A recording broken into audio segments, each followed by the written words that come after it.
Bien, jóvenes, pues vamos a empezar a abordar su primer tema del día de hoy.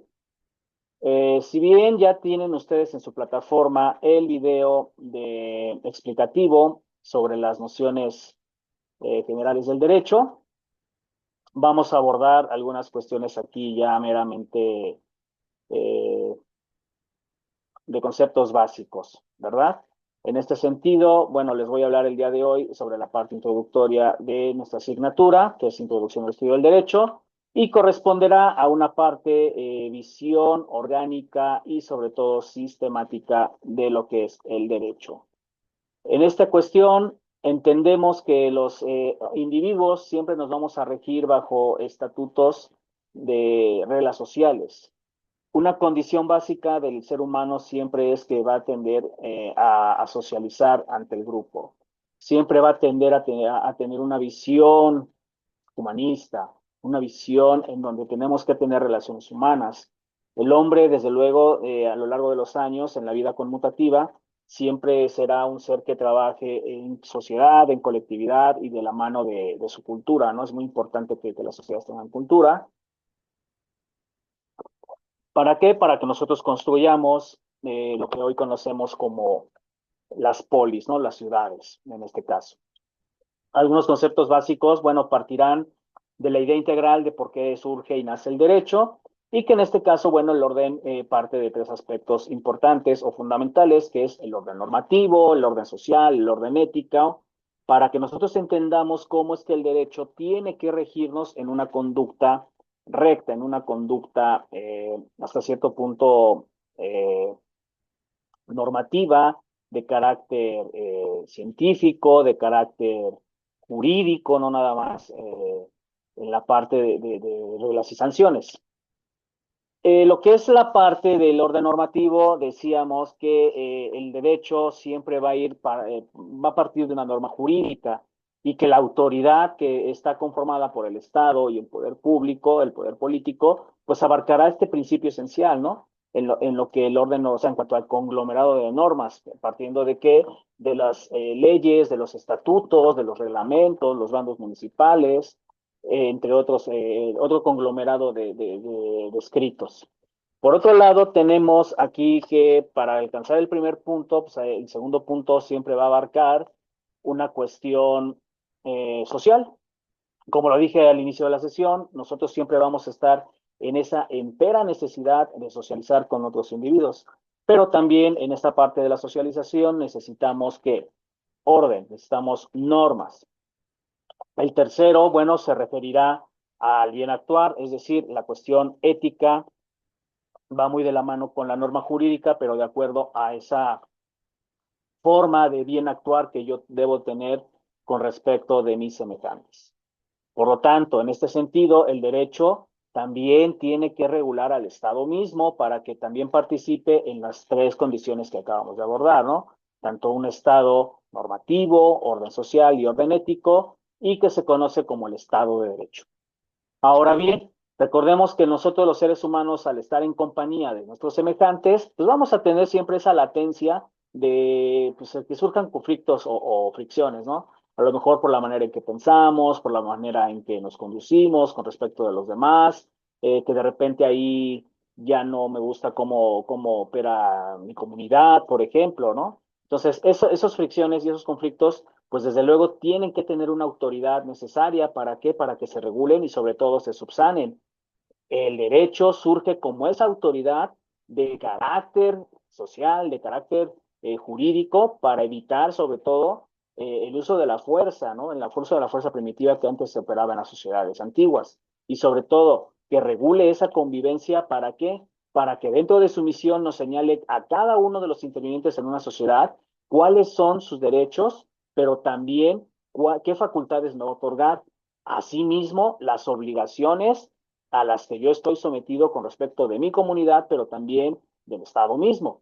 Y que en este caso el derecho como parte de su misión tenga esta entidad garantista que nos permita convivir en paz, que nos permita convivir en una cuestión sana, en un orden social, en un orden jurídico, en un orden seguro. y sobre todo basado en sistemas jurídicos que nos otorguen igualdad y justicia para hombres y mujeres. Por eso el derecho, dentro de su importancia, siempre va a tener que las actividades, cualquier actividad que nosotros dediquemos, siempre va a estar regulada por el derecho. Nada se puede mover sin el derecho. Por ejemplo, las compras, los actos de comercio, las cuestiones de familia, las cuestiones entre Estado y particular, entre Estado y Estado, ¿vale? Por un lado, pues también tenemos que dentro de las consecuencias que nosotros vamos inherentes, tenemos que al nacer, pues el registro civil nos tiene que otorgar nuestro primer documento de identidad, que es que un acta de nacimiento. ¿Sí? En este sentido, ese acta de nacimiento es lo que nos va a permitir realizar todos los trámites que nosotros queramos hacer, ya sean instituciones gubernamentales, no gubernamentales. Si yo me quiero emplear con alguna empresa, pues me van a pedir ese documento de identidad. Con este documento, bueno, surgirán otros a la postre, ¿no? Como puede ser tu clave única al registro de población, puede ser tu credencial para votar, o sea, el INE. En el caso de los hombres, que el servicio militar es obligatorio, pues también por ahí. Y desde luego, al surgir estas consecuencias de derecho natural, pues nosotros vamos a tener a lo largo de nuestra vida celebrar hechos y actos jurídicos, ¿no? Que como tal, bueno, pueden registrar ciertas consecuencias de derecho.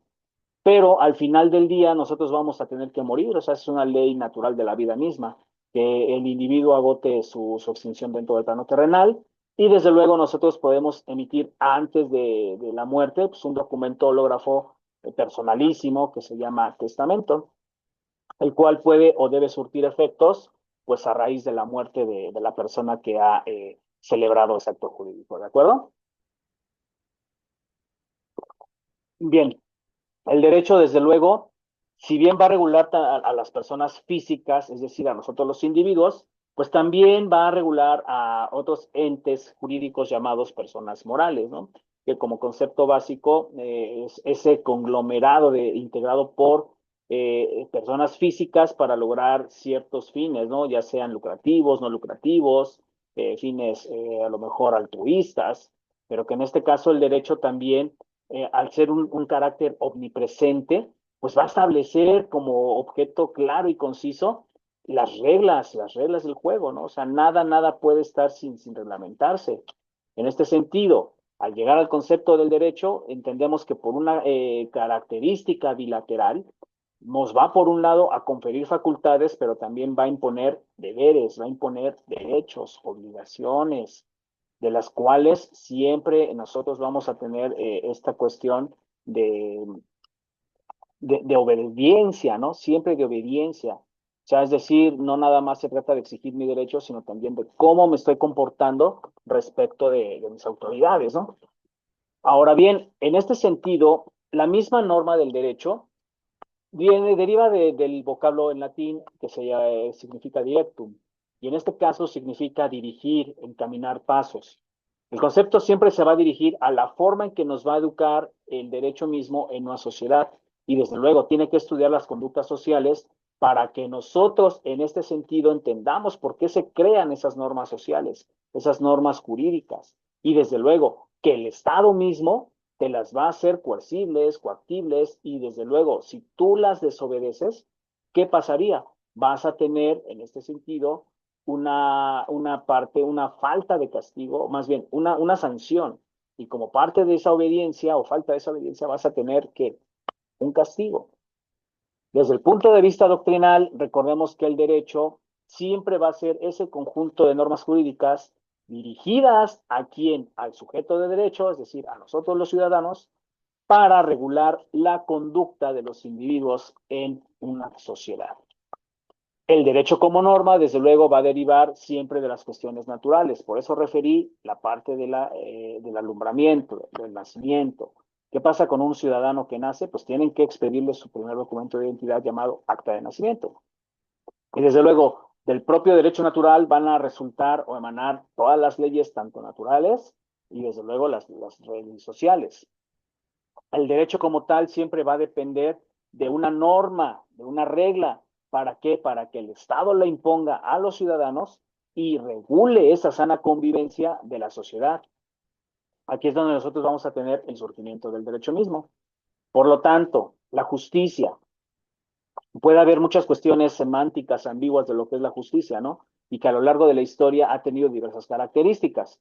Pero en este sentido, la justicia es un elemento común, es un elemento universal de parte de nosotros los seres humanos, ¿no? En esta parte, la justicia es, desde un punto de vista más tangible, es esa virtud de dar a cada quien lo suyo en su justo derecho. Sin embargo, para Sócrates, dentro de sus diálogos, dentro de sus sofismas, Sócrates nos decía que dentro de lo justo tiene que imperar lo legal. Es decir, que yo sí respeto y obedezco tanto las leyes escritas como las no escritas, pues esas leyes humanas, escritas y no escritas, tienen que operar en un grado de equidad. O sea, me tienen que garantizar mis derechos humanos, mis derechos a la educación, mis derechos al trabajo, pero también las leyes divinas podrían participar dentro de la justicia, ¿no? De aquí, de repente, algunos profesan religiones y esas religiones siempre atenderán a una divinidad, a una deidad, a un Dios, y en esta cuestión, bueno, ese Dios pues tendrá la certeza de hacer justicia, ¿no? En este caso, nuestro jurista Rafael de Pina nos explica que la justicia siempre es una disposición volitiva de los humanos, de los seres humanos, que va a dirigir el reconocimiento para cada uno de ellos en cuanto a la correspondencia del sistema de normas establecido. ¿Para qué? Para asegurar una correlación pacífica y sobre todo una convivencia más armoniosa dentro de los grupos sociales. Para Aristóteles, habla de una justicia distributiva, ¿no? Que exige un reparto de bienes, pero también de honores públicos de acuerdo a los merecimientos. Si hablamos de justicia, ustedes aquí a 7 semanas, si terminan las actividades, si asisten a las sesiones, si presentan un buen examen, pues dentro de lo justo será que obtengan 10, ¿no? Pero si dentro de lo justo ustedes no contribuyen a su plataforma, no trabajan, reprueban el examen, pues desde luego la calificación va a ser no correlativa a un buen desempeño. Entonces, en este aspecto siempre también hablamos de una justicia conmutativa, ¿no? Referida a las cuestiones contractuales, judiciales y sobre todo a la aplicación en el estricto sentido del derecho judicial. Por tanto, Rafael de Pina concluye que ese sentimiento de justicia es común para todos los seres humanos, es de carácter conmutativo, es de carácter distributivo. ¿Por qué? Porque en esa inteligencia la justicia siempre va a ser un valor jurídico por excelencia. Ahora bien, desprendiendo del concepto de justicia, tenemos a la justicia conmutativa, que es una clase de justicia que va a tener por objeto, pues, regir a todas las relaciones jurídicas en un plano de, de intercambio de cosas, por ejemplo, ¿no? Bienes, servicios de consumo, bienes fungibles, bienes no fungibles. Y en esta cuestión, siempre, en cuanto a las operaciones de cambio, conmutar significa dar a cambio. Es decir, si yo adquiero un producto, conmutativamente, ¿qué tendría que hacer? Pues pagar por ese producto, ¿no? En el sentido de que ustedes comparten aquí a lo mejor programas académicos, ustedes, no sé, conmutarán una colegiatura y nosotros los docentes, el cuerpo administrativo, el cuerpo de rectoría, bueno, pues les va a dar servicios educativos con calidad. Dentro de un plano de igualdad, desde luego, ¿no? Para la justicia conmutativa siempre es importante atender a las cuestiones de objetos y sujetos de intercambio, en el entendido que nosotros no somos cosas, los seres humanos no somos cosas. Si estamos hablando de cuestiones de intercambio, bueno, esas relaciones jurídicas tendrán en función de lo justo la identidad y cantidad del valor equitativo, del valor igualitario de las cosas, jóvenes. ¿Me explico para qué? Para que ustedes, con total independencia, de acuerdo a su situación económica, en un plano social, cultural o de capacidad, pues puedan conmutar lo que sus satisfactores les requieran. Hay tres condiciones jurídicas por las cuales la justicia conmutativa debe ser muy variable. En este caso, pues conmutar entre los individuos determinados. O sea, no todos podemos celebrar cierto tipo de actos jurídicos. Y en este sentido, cada individuo tiene un deber sobre la justicia conmutativa respecto a otros individuos. Otro criterio es que cuando el individuo tiene deberes de justicia conmutativa con individuos más o menos indeterminados, pues tendrá deberes de justicia conmutativa también respecto a las autoridades. ¿Ok?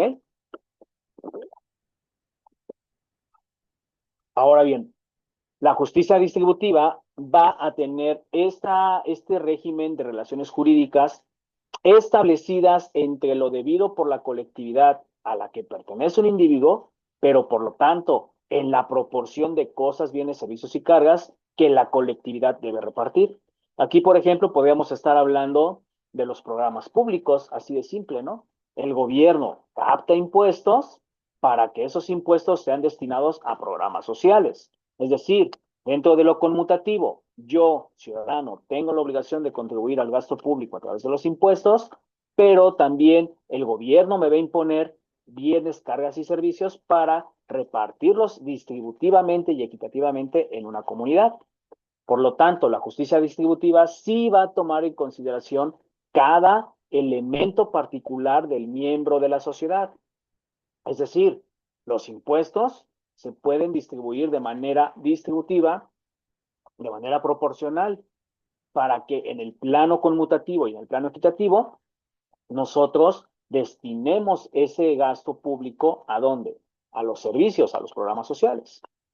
Para Finis y Hervada, que son dos juristas europeos, nos dicen que la justicia distributiva siempre va a estimar dentro de lo justo y dentro del reparto de bienes y cargas que forman parte de una colectividad. Por eso les pongo el ejemplo de los impuestos. Es el ejemplo más sencillo. O sea, recordemos que todas las personas económicamente activas pagamos impuestos, pagamos tributos. Por lo tanto, esas cargas, esos bienes tienen que ser destinados a la familia, al Estado, pero también derivado de tu actividad empresarial. Entonces, en esos criterios, los bienes y cargas en función, primero se van a dar en posición de cada función del ciudadano. Dos, de acuerdo a la capacidad que el ciudadano tenga para distribuirlas. Y sobre todo, el tres, la aportación o la necesidad que tengamos como comunidad para entender por qué la justicia distributiva tiene que ser, hasta cierto punto, equitativa, igualitaria. Partiendo de la justicia legal, nosotros siempre vamos a atender que el origen de la justicia, de acuerdo con la teoría de Santo Tomás de Aquino, que siempre va a haber las relaciones de todo tipo, pero que las relaciones entre las partes mismas, entre las partes correspondientes a un todo social, siempre va a tener esta cuestión de la semejanza entre la justicia legal, la justicia distributiva y la justicia conmutativa.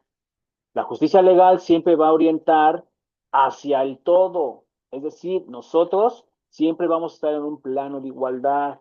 Lo justo debe ser que la justicia sea que expedita, pronta, ¿sí? Que sea gratuita para las personas que no la puedan pagar en la parte de un defensor particular. Pero dentro de la justicia distributiva va a ser del todo hacia cada una de las partes. O sea, cómo la justicia tiene también que ser impartida de acuerdo a los intervinientes. Y la justicia conmutativa, recordemos que es entre partes entre sí. Es decir, si yo quiero hacer uso de los órganos jurisdiccionales, nada me impide distributivamente ni legalmente acudir a los tribunales. ¿De acuerdo, jóvenes? En este sentido, la justicia legal, perdón, al igual que la justicia distributiva, siempre va a regir las relaciones entre la sociedad y sus personas que son integrantes de esa sociedad. ¿Para qué? Para que todos tengamos el derecho de participar, beneficios del, perdón, beneficios del bien común, todo lo correlativo a lo que es el deber. En esta parte, la igualdad siempre va a tener que existir mandamientos, o sea, de mandatos legales y efectivamente que se puedan cumplir, que se deban cumplir. ¿Sí? Por tanto, hay elementos esenciales en el derecho, como lo son lo que es una trilogía jurídica, ¿no? Esto lo hablamos en el video explicativo. El sujeto, el objeto y la relación jurídica. Entendemos que el sujeto siempre será ese ser humano, ese individuo titular, susceptible de qué? De derechos, pero también de obligaciones, jóvenes. Y que en esta parte, nosotros al contraer derechos, pues adquirimos obligaciones. ¿Sí?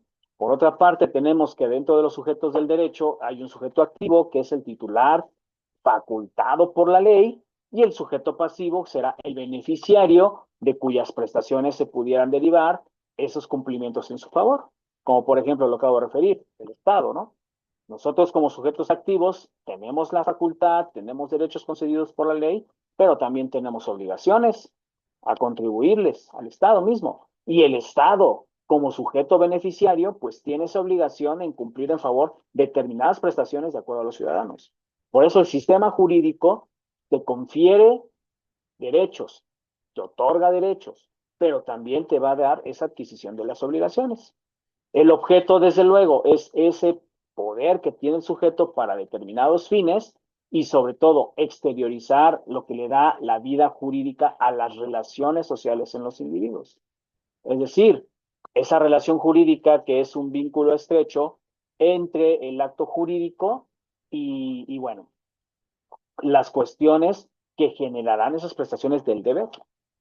¿De acuerdo? Ahora bien, entendido ya los conceptos de derecho, recordemos que el derecho como tal siempre va a tener esas disposiciones de regir la conducta humana. Dos, que de la mano de la justicia otorgue bien común y criterios como la ética, la moral y desde luego el aspecto jurídico como fines principales y primordiales del derecho mismo que, desde acuerdo al conglomerado de normas jurídicas, el derecho es de carácter positivista, porque va a ser obligatorio, va a ser coercible, va a ser coactible. Desde luego, el derecho dimana de un aspecto social y sobre todo que de acuerdo a la razón, cada uno de nosotros tenemos facultades para hacer valer esas cuestiones de derecho. ¿Sí? Concluimos que el derecho no nada más se encuentra integrado por normas jurídicas, también se integran por las propias reglas del derecho, que son estructuras lógicas, permanentes, fundamentos, principios, conceptos, ética, moral. ¿Para qué? Para que nosotros a través de las diversas técnicas tengamos una conducta humana integrada por conjuntos de normas generales. Las normas siempre van a existir, las reglas van a existir desde su casa, en los centros académicos, en los centros laborales, en la calle misma. Y esas normas pueden ser creadas por la autoridad propia a través del Estado o por nosotros los particulares. Que a través de conceptos fundamentales logremos métodos científicos para dirigir racional, estructural y sobre todo prudentemente comportamientos de la colectividad en cuanto al bien jurídico, en cuanto a la seguridad jurídica. ¿Sí? De acuerdo de la noción del derecho, recordemos que el derecho es un eje rector de conductas humanas, conformado por reglas de carácter coercible, coactible, obligatoria, que de acuerdo a su función directiva y prudencial, siempre va a tender a encauzar aquellas relaciones jurídicas de quién, del cumplimiento de obligaciones y deberes de los seres humanos. Específicamente va direccionado a la obtención de un bien jurídico, de un orden social, de un bien común. El derecho como conjunto de principios va a formular y va a aplicar esos principios generales del derecho, ¿para qué? Para integrar sistemas jurídicos, que de cuyas reglas se estructuren lógico, jurídico, social, incluso hasta económico, esas partes conductuales sobre la conducta de los seres humanos, formuladas a través de la autoridad y los estatutos bilaterales, heterónomos, exteriores, porque nosotros al exteriorizar conductas estamos generando ya consecuencias de derecho. ¿Sí? Por lo tanto, el derecho también puede ser investigado a través de la ciencia, tiene que tener facultades de los elementos de los pasos del método científico y que de aquí, del mismo derecho, se van a desprender normas de carácter adjetiva o procesal, es decir, los códigos de procedimientos que operan en las 32 entidades federativas se desprenden de una metodología de la investigación, como por ejemplo el Código Nacional de Procedimientos Penales, para poder elaborar teoría del caso. Ahora bien, en esta función específica, el derecho como fin siempre va a tener ese, como lo abordamos en su sentido etimológico, ese encauzamiento o esa directriz para que nosotros nos comportemos con base en la realización de los fines, como por ejemplo que son la justicia, la equidad, el bien común, la igualdad y la seguridad social y jurídica. Estableciendo y preservando en todo momento, pues, el orden y la paz social. Ahora bien, establecido el concepto de derecho y algunas generalidades, vamos a hablar de lo que es norma, regla y ley. La norma, desde luego, es que toda conducta humana tiene que ser regida por diferentes estatutos para el comportamiento adecuado de los individuos en sociedad. Las normas pueden clasificarse en normas morales, en normas religiosas, en normas sociales y desde luego en las jurídicas. Pero atendiendo a estas 4 categorías cuando menos, pues partimos de qué es el derecho. El derecho puede ser muy ambigua la palabra, ¿no? Pero si lo vimos ya desde el punto de vista etimológico, desde el punto de vista dogmático y doctrinal, recordemos que el derecho siempre va a tener esa condición de la generalidad, de la regla de observancia general. Por tanto, el derecho va a derivar en lo que son juicios enunciativos y juicios normativos, ¿sí? Los juicios normativos o enunciativos, por sus preceptos, siempre se van a referir a toda la actividad humana. Es decir, va a responder a ciertas interrogantes. O sea, si las reglas jurídicas tienen que expresarse o de manera literal o de manera coercible para que veamos nosotros cuáles son los deberes o las exigencias que tenemos de acuerdo a la obligatoriedad de una sociedad, que de acuerdo a la voluntad del legislador también deriva de la validez de la propia regla jurídica, o por el contrario, que no sea válida. Si se acepta que el derecho es un conjunto de prescripciones, bueno, ¿cuáles son esos imperativos que hacen al derecho? Si son de carácter moral, si son de carácter religioso, si son de carácter de acuerdo al comportamiento de los seres humanos. Y que de acuerdo a esa noción universal de lo jurídico, dirigida a todos los individuos en sociedad, pues nosotros tendremos la obligación de determinar para qué se hace el derecho o qué es el derecho, ¿sí? Del concepto de norma, pues tenemos dos cuestiones, el sentido estricto y el sentido amplio. En el sentido amplio, que es el lato sensu, se va a aplicar esa regla de comportamiento, ya sea de carácter obligatorio o no. Pero en el estricto sentido, siempre va a dirigida a la imposición de deberes y al confesión de que, el conferimiento, perdón, de los derechos, ¿sí? Desde luego, las normas, al ser y dividirse en grandes grupos, pues tienen que tener técnicas y ética. ¿Por qué? Porque de acuerdo a la moralidad, a la costumbre y al trato social, pues pueden ser de observancia no obligatoria para todos, porque no todos profesamos religiones, porque no todos estamos acostumbrados a ciertos cánones del trato social. Pero en cambio, las reglas de acuerdo a la cuestión técnico-jurídico sí va a través de un contexto objetivo, potestativo. ¿Cuál será? Esas reglas prácticas atributivas a qué? A la imposición y la concesión de derechos y obligaciones. Por tanto, los juicios enunciativos, al ser verdaderos o falsos, no podemos hablar que el derecho sea verdadero o falso, sino más bien que la norma como tal y de la mano del derecho tenga esta calidad de ser válida o inválida. Por tanto, las normas en el ámbito del siempre van a tener esta cuestión del deber ser, porque van a regular nuestra conducta, una vez lo repito, y sobre todo surgirán de la voluntad de los seres humanos. En resumen, bueno, de acuerdo a la norma, en el sentido lato, es una regla de comportamiento que tú puedes obedecer o no, como por ejemplo una norma de etiqueta, una norma moral, una norma religiosa.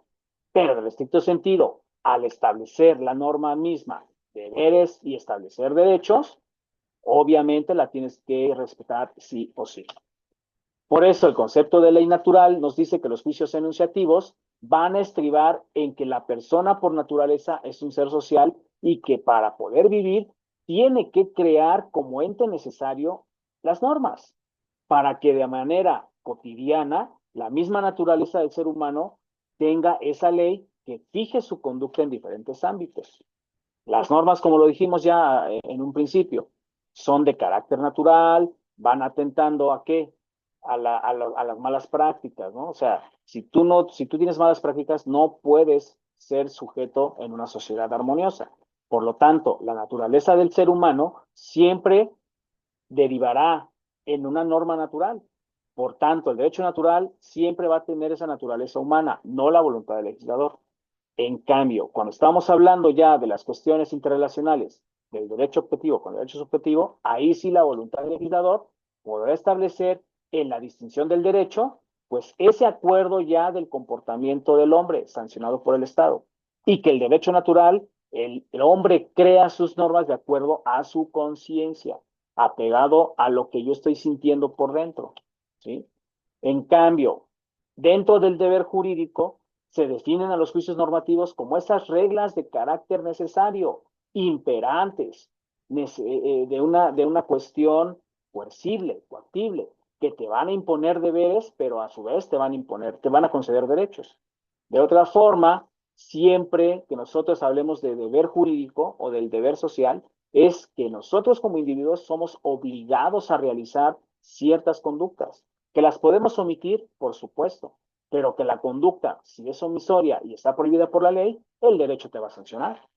Entonces, en este caso, tanto del deber como del deber jurídico, podemos interpretar que el derecho es el deber y que el deber de cumplirlo es un derecho de nosotros. El deber es esa obligación que tiene toda la sociedad para hacer cumplir los mandatos, para la obediencia. Pero podemos caer en condiciones de hacer o de no hacer, jóvenes. Esa es otra condición también que nosotros tenemos que aprender. ¿Sí? En este sentido, si dejamos cuestiones de no hacer, pues obviamente el Estado nos va a imponer una sanción. Si yo de repente transgredo el orden común allá afuera, pues para eso están las autoridades, ¿no?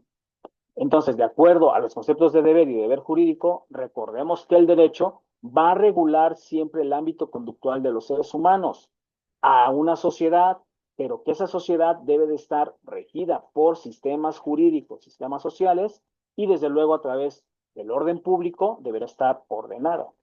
De manera clara, el deber es esa exigencia, esa forma de conducta que yo tengo que tener con respecto de mi sociedad, pero que el derecho es la exigencia misma para que yo me pueda comportar en esa sociedad. ¿Sí? Entonces, en este caso, si yo dentro de una captación de obediencia a un mandato, pues voy a estar en un plano jurídico armonioso, pero si desatiendo en cuestiones de no hacer esa norma, desde luego el Estado de manera coactiva, pues puede hacer el uso de la fuerza para imponer esa ley. Por lo tanto, el deber jurídico es la obligación jurídica que nosotros tenemos en sociedad, así de simple. Por último, jóvenes, de acuerdo a las dicotomías de Kant, Kant divide a los juicios y los deberes jurídicos en categóricos e hipotéticos. Por un lado, Kant nos dice que los juicios categóricos siempre van a ordenar sin alguna condicionante. A diferencia de las cuestiones hipotéticas, sí llevan implícito el elemento condicional, perdón, ¿para qué? Para que nosotros entendamos cómo operan las fórmulas de expresión del deber. Es decir, los imperativos hipotéticos siempre van a estar formulados por proposiciones y de acuerdo a los comportamientos estipularán ciertas condiciones jurídicas. Pero estas no son leyes morales, finalmente. O sea, yo les decía, ¿no? Si ustedes quieren aprobar su examen, si ustedes quieren aprobar su asignatura, pues tendrán que estudiar. Si no quieren que les pongan multas, pues no vayan a velocidades altas. Pero en este caso, la condicionante del imperativo categórico será aquella condición que la norma ya está imponiendo. Aquí sí estamos hablando de unas cuestiones de leyes y leyes morales, como por ejemplo, no maten a los inocentes, no te apoderes de bienes que no te pertenecen. Pero la condicionante dentro de la imperatividad será ese elemento por el cual tú debes cometer o no cometer la conducta. ¿No quieres ir a prisión? No asesines. ¿No quieres terminar en prisión? No robes, no secuestres. Es decir, dentro de lo categórico imperativo, lo imperativo es la orden que tiene la norma jurídica. ¿De acuerdo? Entonces, en esta cuestión, la ética kantiana siempre va a derivar de una ética formal. Recuerden que la ética concatenada con la moral es este comportamiento que yo debo tener y la observancia general de las normas jurídicas y que la moral me va a enjuiciar de acuerdo a sus estatutos esa formalidad de acuerdo al categórico imperativo o al categórico hipotético.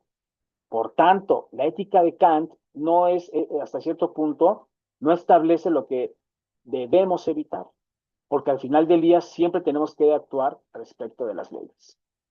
Muy bien, jóvenes, pues por el día de hoy sería todo de mi parte. Les doy la más cordial bienvenida de verdad a esta su asignatura. Esperemos en algún momento vernos y bueno, vamos a tener que checar las plataformas, por favor. Ahí ya les voy a subir sus primeras tareas. Es muy importante que ustedes desarrollen toda la actividad que yo les suba a su plataforma. De ahí depende poco más del 50% de su calificación. ¿De acuerdo? El examen ya lo que ustedes obtengan pues será la mera ganancia. Pasen muy buen fin de semana, jóvenes. Me dio mucho gusto saludarles. Y bueno, pues quedo a la orden. Buenas tardes.